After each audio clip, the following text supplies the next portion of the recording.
All right, what's up, guys? VV back with another video, and in today's video, guys, we're gonna be checking out Blue Yellow Queen. That's right.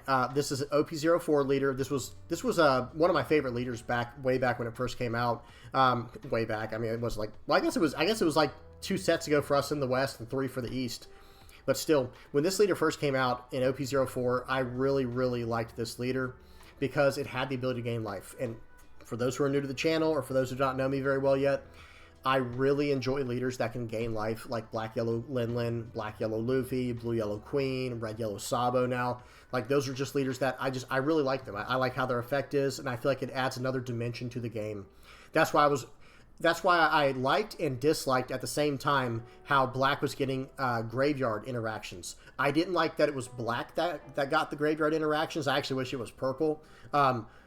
Which I think is how Digimon does it, right? I think in purple, or I think in Digimon, the purple decks can like do all the trash interaction. But anyway, I wish that, you know, it had been a different color, but I do like that Black at least got this trash interaction where you add another dimension to the game. Yellow can interact with life. Black can interact with the trash. I like stuff like that, right? I think it adds a whole nother level to the game, a whole nother layer of complexity, another dimension to the game. So anyway, let's go ahead and get into this video, guys. Let me tell you how the video flow is going to go, and then we'll go from there. First, we're going to check out one deck list from the East. Excuse me, because I couldn't find any decks from the West. I guess people are just not running Blue Yellow Queen in the West right now. Maybe the deck's not strong enough. We'll have to, you know, y'all tell me what y'all think down in the comment section below. Maybe there's a hard counter in the format. So we're going to check out a deck list from the East. Maybe 2. I think we might check out 2 from the East. Then we'll check out 3 games on the sim, and then we'll at the very end of the video we'll go over the deck that I was running, do a little bit of an analysis. You know, a little bit of an analysis. Wow, there we go. And then we'll do some final thoughts and all that good stuff. All right, guys, you know what you're getting into. Let's go ahead and dive straight into it. And as usual, guys, if you have any comments, questions, suggestions, please don't hesitate to put them down in the comment section below.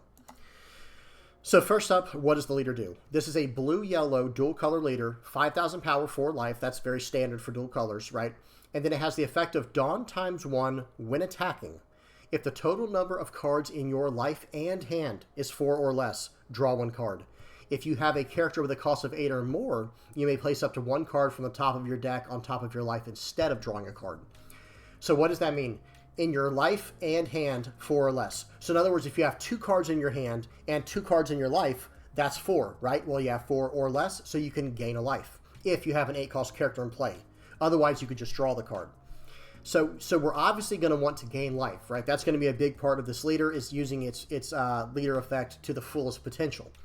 So how can we get down some 8-cost cards, and still be able to battle for the board and win and all that good stuff while gaining life, dropping our hand and life down to 4 or less so that we can get this effect off? Because remember, guys, if you have like 3 cards in life and 2 in hand, well, that's 5. So now you can't gain the life from the leader's effect if you have an 8 cost or higher character in play. So that's something we're going to have to think about when we're building the deck and when we're going through it and when we're making decisions on what to play and whatnot. So the first list we're going to look at, I think, is a pretty good list. The next one we're going to look at is just a little bit different. It's a little bit interesting, but we'll still at least check it out and maybe get some ideas from it. So the first list here, I'm going to run through it and we'll talk about it. So 4 Katakuri, the 8-cost Katakuri, 4 Capone Gangbage, 4 Yamato, 4 Gadatsu, 2 Hiyori, 4 Doflamingo, the 3-cost top 5 setter, 4 X-Drake. This is another block. These are guys, I'm sorry. Doflamingo and X-Drake are both blockers that let you set the top 5 cards of your deck. Okay, and then you have Sanji, 4 Sanjis, 4 Pudding. This card is very powerful.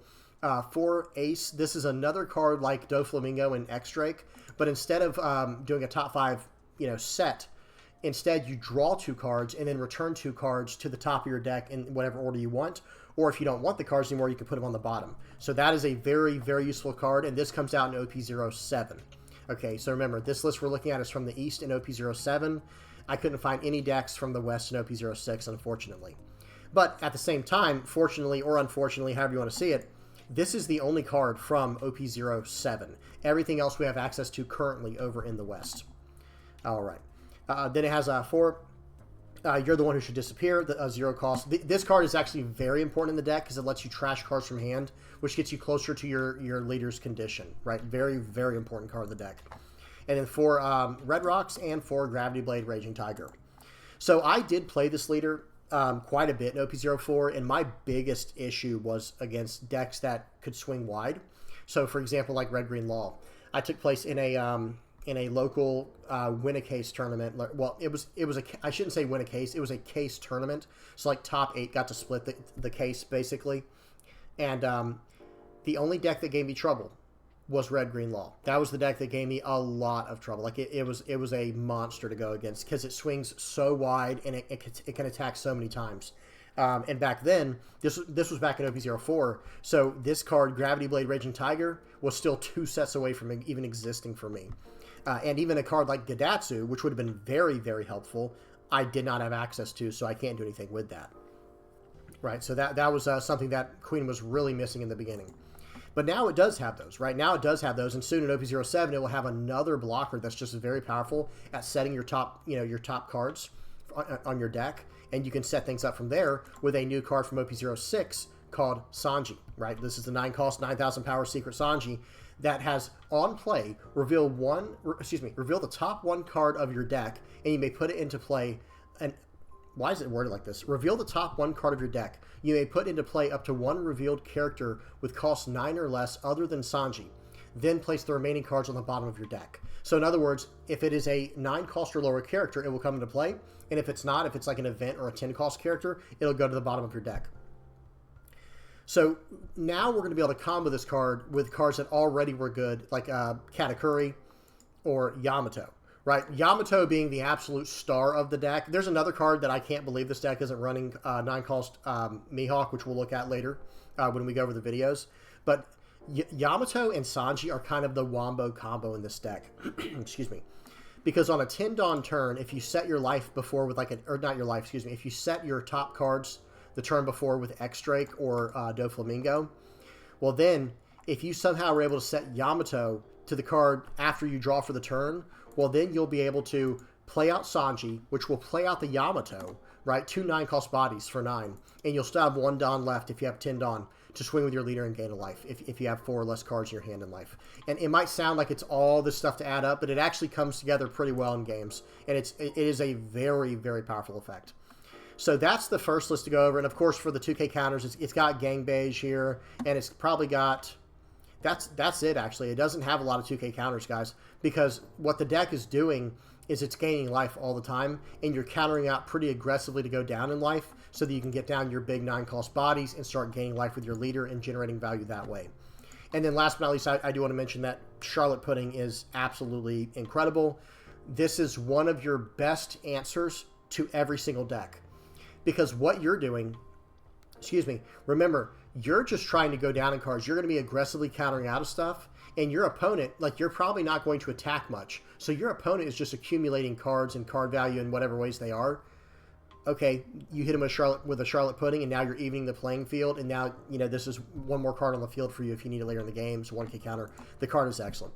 Okay, so let's look at one more deck real quick from OP07. This one was this next one is really interesting. I'm not sure what I think about it. And guys, y'all tell me what y'all think in the comment section below about how y'all think Sanji should be built. But this list is running like a Big Mom Pirates package or something. It's got 2 Crackers, 4 Brulee. It's got 2 Onami. This card I do like. This is a nice, if you could set this as your life trigger with your Doflamingos and stuff, this could be very strong to KO 5 or less. It's got the 3-cost auto blockers, as I call them, from life. The Boa Hancock and the Brulees. It's got only 2 puddings. I think it should go up puddings.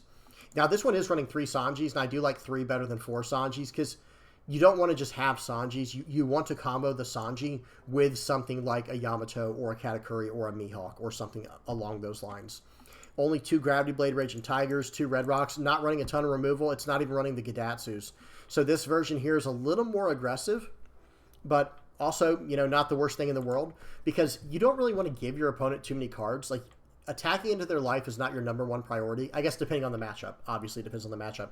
But, like, you're really just trying to battle for board control and win the game in that way. So, very interesting list here. All right. Let's go ahead and dive into the games real quick. Let me go ahead and move my face over and then hit play, and we'll be off to the races here. Okay, play. Volume's off. Speed is on 2x. Very good. All right. And this first game here, we're going against Red Yellow Sabo. And that's one of the problems with whenever these leaders come out, like, for example, Blue Yellow Queen. When a new leader comes out that kind of does the same thing as it, but maybe in a little bit better way, it's kind of hard to justify running it. And y'all tell me what y'all think. Like, I think personally, I think Blue Yellow Sabo, Blue Yellow Sabo. I wish Sabo was Black Yellow, to be honest, but it is what it is. It's fine. I think that Blue Yellow Queen is a little bit worse than what Red Yellow Sabo does. Right, so right here, my opponent's going to swing at me. Excuse me, they're being very aggressive. That is almost never the option to just play out your Luffy like that. Because right here, I'm going to... Let me see, I think I have 6 Dawn. Yeah, I'll say you just load up and just take out the Luffy. Or he gives you like 4 cards from hand or something, right? 3 cards. I'm not doing the math on it. But at bare minimum, 3 cards, 3 2K counters from hand to save that. I don't think that's the right play for Sabo there. I think he should have, if he's going to establish the card, then just don't swing with it. Swing with it next turn so you can put it to the top of your life. Okay, so right here he's going to swing for 6 at me. I'm okay with it, and I rip a red rock. That was unfortunate for my opponent, but that is something to try and there was no reason to not play around that, right? Like he didn't need to have that on the board before he swung for 6. Okay, then he's going to play out, then I play out Charlotte Linlin, and I believe he gave me a life. Like, I think he lost a life. Like, excuse me, I didn't say that correctly. I think he lost a life from it. Okay, so then he's going to play out another Ivankov, -3 to my Charlotte Linlin. But I don't think, unless this guy's running Jet Pistol, I don't really care about that. He's trying to go as wide as he can with this board. And that's not really how Sabo works, in my opinion. Not to say he can't work like that, but I would rather just have a lot of stronger options here. So I haven't even swung with my leader yet, and he just blocked out of an 8K with a bunch of 1Ks and I think a 2K. Again, this is not an ideal situation for my opponent. I'm just going to swing 6 at life, and I'm going to rip off his biggest character from the board. And this is not Bello Betty, so he can't like trash a card from hand and give all of his characters plus 3K or whatever. So again, this is a less than ideal situation for the Sabo player, but I think it's because this might be a new player. This is just the sim. I'm not trying to be... Okay, yeah, no. We got to pause right now. This is not correct. Okay, so... This is obviously a new player, and I'm not trying to be judgmental or anything like that, but let me tell you guys how this play should have gone for the Sabo, and it's not even a question.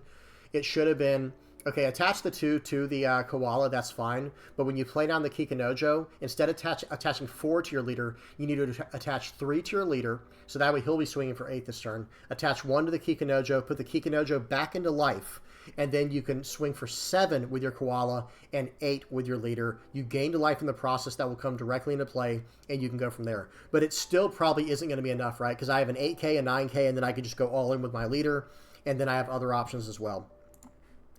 Okay, so he's going to swing for 5. He does not gain a life this turn. He can't gain a life this turn now, right? And that's when you know it's a mistake. Okay, swing 9, swing 14, the game's over. Yeah. Again, now the game might have still been over, right? The game may have still been over, right? Because he would have been to 1, 2... No, yeah, I think the game still would have been over. But still, the point is, that's kind of the way that he had to play that turn if he wanted at least a chance to go further in the game. Okay, next game. We got to put this down here. All right, so next game we got against Lucci. This is Mono Black Lucci. Volume's off. Speed's at 2x. Excuse me. So this is a more, this is an actual meta matchup going into OP07.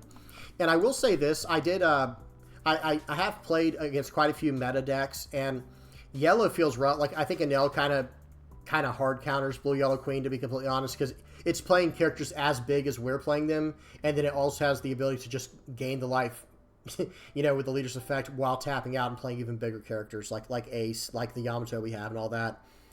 I don't know. Maybe it is a pretty even matchup, to be honest. I could be wrong.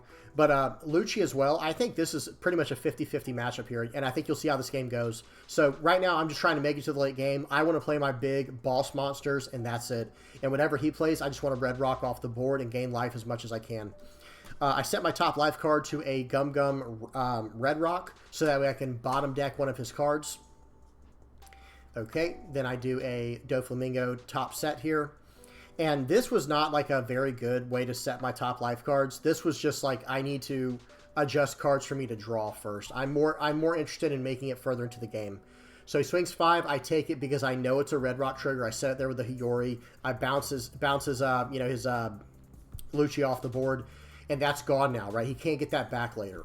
So, I mean, he might get another one through other means. But then he plays out Kaku and pops my Doflamingo.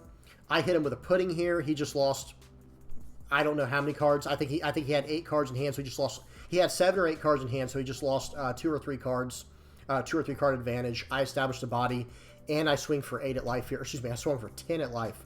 I'm going to 2K counter out of the 6K attack because I know that's like the lowest attack he'll have this turn, because he could go 6K again with Kaku or more.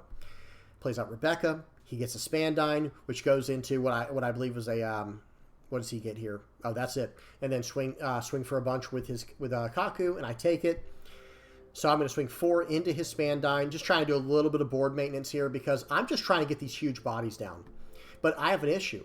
Look how many cards I have in hand. I'm hoping he gives me the Rebecca there, and he does. That was absolutely perfect. So I just bottom deck the Kaku.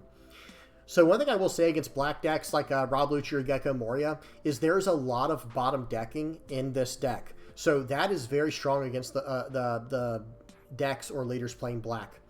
Now right here he's got Stussy. This does not feel good. I'm in a bad spot, but I'm trying to keep whittling him down. Like if I can keep his look at that. He knows he's in trouble here. So I pay 6 and just get rid of that card.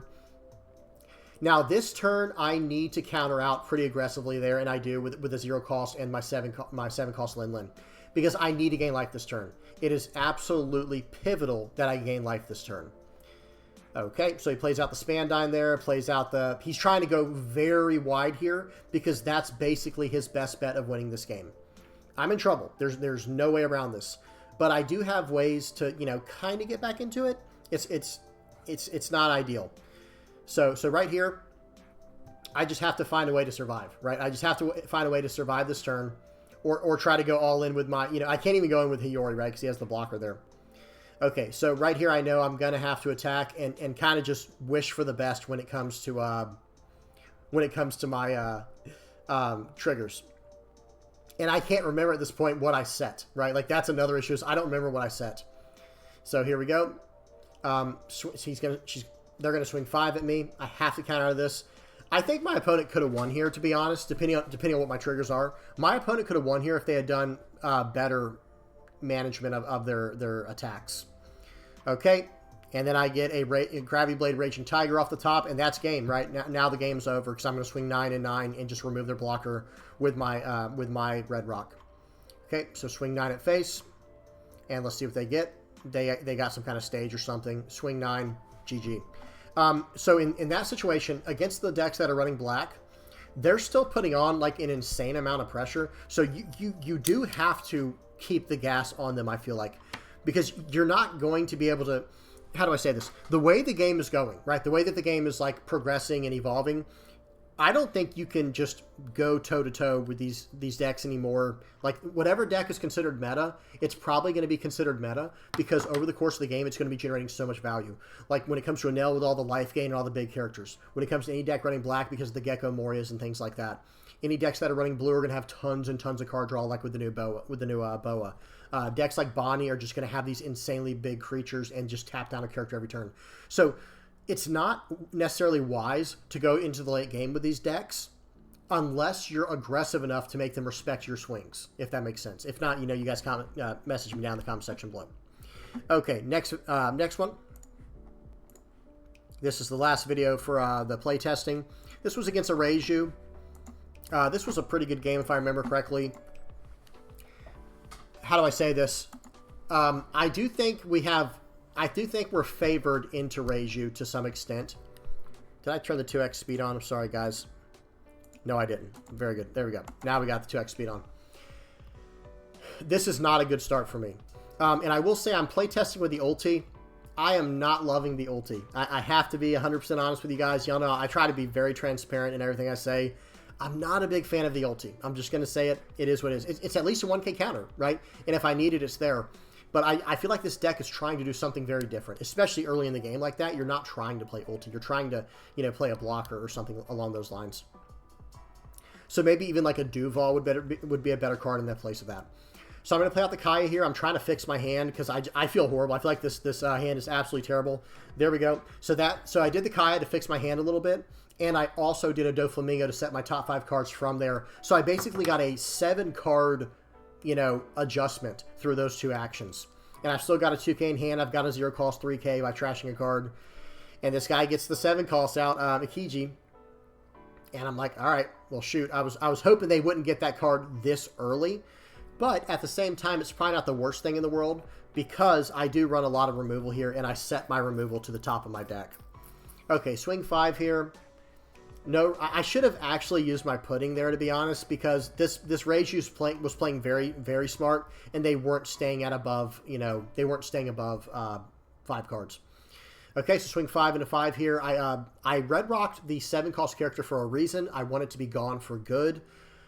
But guys, this guy kept drawing the red guy Ikiji. Now that's Niji there. Niji's pretty good as well at bouncing stuff. He just, instead of bouncing back my Doflamingo, which I think he should have done, he just KO'd my card that doesn't matter to me anymore.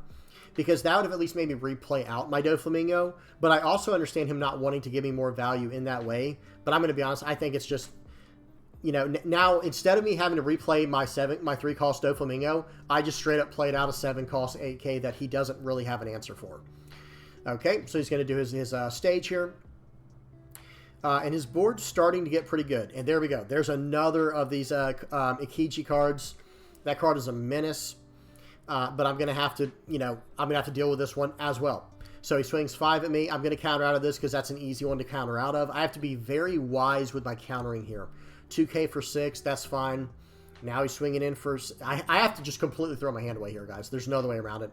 So, right there, I probably should have actually blocked out of that. I think I should have used my 3 cost Doflamingo and blocked that, because then there would be 5 cards altogether on the board, and I could have used my Yamato to KO the 5 cost Niji. Or, excuse me, yeah, Niji. But I ended up KOing that anyway. I don't know. It all ended up working out in the end, and I gained a life from it. So maybe that was the better call. And I was able to gain a life by swinging for 6 with my leader. So that turn, I gained 1 from Yamato, and I gained 1 from swinging with my leader because I had less than 4 cards in my hand plus life. And established a 9K body. Wiped his board up pretty good, and I do sell my blocker. So looking back, maybe that was the right answer. Not blocking with the Doflamingo. Okay, so I'm just waiting for my opponent here. He has 5 Dawn in hand. He has to make some very relevant decisions here because I have 3 life now, right? Like everything's different now because I have 3 life. Okay, so I'm going to block out of this one because I want to keep my life relatively high. Okay, so right here I have a lot of different options. The way that this should have gone is I should have gained life first, but I think I do things in slightly the wrong order, and I'll explain as it gets to it. So I'm swinging 11 into 7, and he actually 2K, 1K counters out of that. Sure. Now I'm going to swing 9 into 7. Let's see if he's going to give me a 2K, 1K. It's like, dude, if he does that, right, I mean, I don't know what to say. You got it all. So right here, I did things wrong. I should have gained life first and then set my cards so I could combo it with my my Sanji for next turn. So that was a slight mistake there, because now I know what the top card is in my life that I gained now, which is good, but I could have had I was going to gain life no matter what. That's the best way I can say it. I was gaining life that turn no matter what. But what I should have done instead was just, gain that life and then play out the ace so that I could do a double 9 cost play the following turn. Because you saw one of the cards in there was, what's his name? Mihawk. And Mihawk is the card that I recommend playing over Katakuri, the 8 cost Katakuri. Number one, it's cheaper, like financially, like as far as like actual money goes, it's a way cheaper card. I think it's way cheaper, I'll have to check. But I know it's cheaper than Katakuri. But second, you can remove cards from the board. Okay, so right here, he's, again, so that should be, because of how I did the ordering, that messed up everything, and now I have to deal with that. So I'm going to swing 9 into 7. I'm going to try and use this turn to gobble up the board. And I can't remember what I placed on top. I'm like, oh, wait. I placed the Mihawk on top. What happened? But then I gained a life, so I drew it for the turn. It messed everything up. Y'all know what I'm trying to say. I'm sorry if that was a little clumsy. So I swing 6 there to get around the Sanji. Easy block. Right here, I'm going to play another blocker, unfortunately. Like, this turn is just not the way I wanted it. And I didn't gain life. Like, I messed up the turn impossibly badly there. I should have played out the blocker first and done everything I said, but now because I just made that blunder, that was a total blunder. There's no reason I shouldn't have gained life that turn. I just messed up the ordering. Because one thing I will say is blue-yellow Queen does require a little bit of skill. Like it is a pretty high skill level deck. He swings 10 into 6. You can have it. He's trying to clear out the board so he can go all in this turn if I can't take him out. But the truth is, like, he kind of has to block something here, right? So I'm going to swing. First, I'm going to swing with my board and go from there. Okay, so swing 9. Let's see if he wants to go down to 0 life. Okay, he does. So what I need to do here is I need to play out my ace, set my top life card, which is nothing. There's no relevant play here. And then I'm going to swing all in to at least gain life, right? That's my idea here, gain life, and he has to block this or counter out. So I swung for 10 to gain the life. Now I'm fine. Now I'm stabilized, but still, that was just so, it was so bad, guys. Like that's what Blue Yellow Queen will do to you. If you don't play enough, if you don't spend enough time playing the deck and trying to master it, it'll get you like that. Okay, so he swings for 6, and I counter out of that, and now I know I've won the game. I assumed he got some kind of a Kiji there. I might have even seen it with the search. Yeah. Or maybe or maybe not, I can't remember. But either way, it doesn't matter because I have a blocker. So I can block here or I can just take the hit. It just doesn't matter. And swing 9, GG. So very good stuff there.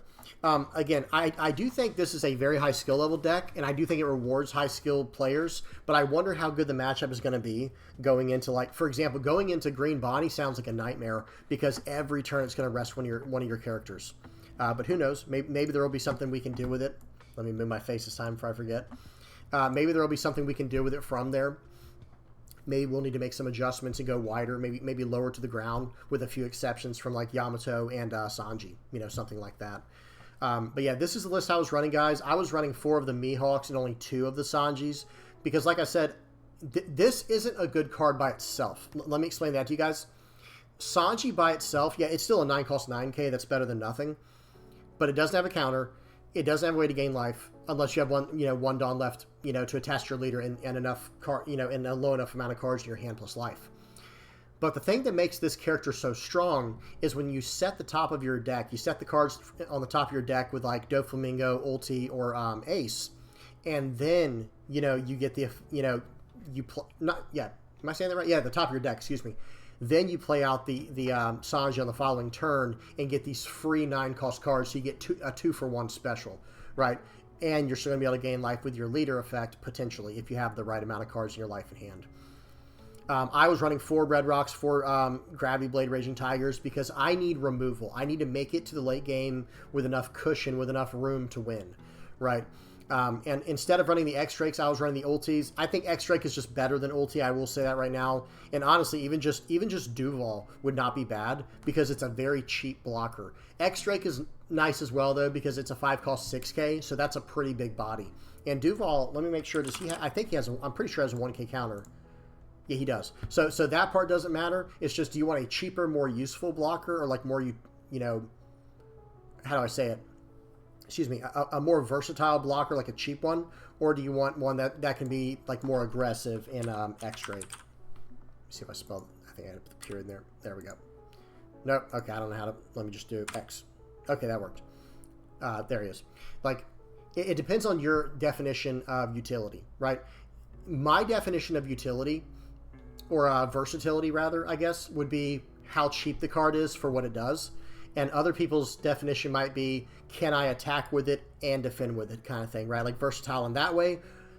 So that becomes the question. Are you talking about versatility in cost, or do you want, or let me rephrase that. Are we talking about versatility in cost, or are we talking about versatility in what they do on the field? Because in this case, both characters, X-Drake and Duval, can block. Same thing with Doflamingo, of course. Both characters can block and do a top card adjustments, and they have 1k counters in hand. But do you want a more aggressive version of a blocker that can double over as an attacker later, like with X-Drake? Or do you want a cheaper version, like with Duval, where you're going to be able to have more plays in a turn, which can help you empty your hand faster to gain life with your leader's effect? You see what I'm saying? It really comes down to your preference. And ultimately, I would say the X-Drake is probably just better than Duval in this particular deck, because you do want to, like, how do I say this? Once you play out, a 9 cost character, like these are all 9 cost characters on the board. Once you play that out, you're not going to have 2 Dawn left to do this effect, right? So it really does come down to, it's probably just better to go with X-Drake. That's just my personal opinion. Good stuff there. Maybe Desert Spada is another option, guys. For those who don't know what that is, let me show you that event. This is a very solid event right here, guys. 1 cost, plus 2,000 and then adjust your top 3 cards. In fact, I think the original versions of Queen back in OP04 were running Desert Spada. And I get it. It's a great card because think of it like this. What it's allowing you to do when you do these top searches, like just for those who are not aware of how this deck works, there are 2 major things you get to do, right? Number 1, you get to set your cards so that way you can for sure hit the target you want with your Sanji's on-play effect. That's one thing. But the other thing is if you have triggers in the deck like beige or even something like this, you're the one who should disappear. Well, now you can put those into life with your leader's effect, right? Because you're setting those cards, so when you're setting these cards, okay, I'm gonna have to draw 1 card for the turn, so that next card needs to be the card that I want to put on top of my life, right? You see what I'm saying? And it can get more technical than that too, by the way. It can be very technical. Okay. And then putting, of course, this card is just massive. It can cripple people's hands so quickly. And it doubles over as a 1-key counter or an attacking body, you name it. So all around good stuff there. Well, guys, that's about it. Like I said, this list, just to do some final thoughts on it, I do think that it will struggle into decks like Green Bonnie and OP07. Oh, that was another deck, or another card that I didn't mention from the deck was Ace from OP07. Because that's what this list is, OP07. And this is the only real card we got from there, other than something that maybe we can mess with at some point. In this Ace right here, let me do it messes up if you just do Ace sometimes. Let me just do Port Goss. This is this card, and actually this card too. See, there are directions we could take the deck, and y'all should, any kind of comments or ideas y'all have, please put them down in the comment section below. Maybe it's worth messing with like a small Ace package, right? Like the 2-cost Ace that can give your leader plus 2,000. Or even the 5-cost Ace is a 7K rusher, because that's potentially very good as well, right? Like this can give you some extra mileage. Notice there's no Gadatsu in here. You can run that over the Charlotte Linlins. There's a lot of options in this deck, guys. There's a lot of different ways you can build the deck, and we'll have to see how things go. And then, of course, there's the question of, well, will it even matter, right? Will it even matter? Are there other better options we can go instead, of Queen? But for those who do like Queen, who do want to play this deck, and who do enjoy this play style, like myself, like I really do like the play style. Like I think I mentioned earlier, talking about like gaining life. I'm a big fan of that style of play. So, red, yellow Sabo, black, yellow Luffy, black, yellow Linlin, blue, yellow Queen. I love this idea of gaining life. It's just cool to me. I really enjoy it. But yeah. Well, that's it, guys. I'm just rambling at this point. Please do not forget to like and subscribe if you have not already. Let me go ahead and put the patrons up on the screen here. There we go. Big shout out to my patrons, and of course my sponsor, Moonlight TCG. Check them out if you have not already, moonlighttcg.com. All kinds of cool stuff going on there, and ways to sign up for tournaments, ways to see listings, and all that good stuff. But big shout out again to my patrons. Thank y'all so much, and thank you for everyone who views the channel and who likes it and subscribes and all that. Please do like and share and subscribe and all that if you have not already. And yeah, that's it, guys. Till next time. Peace.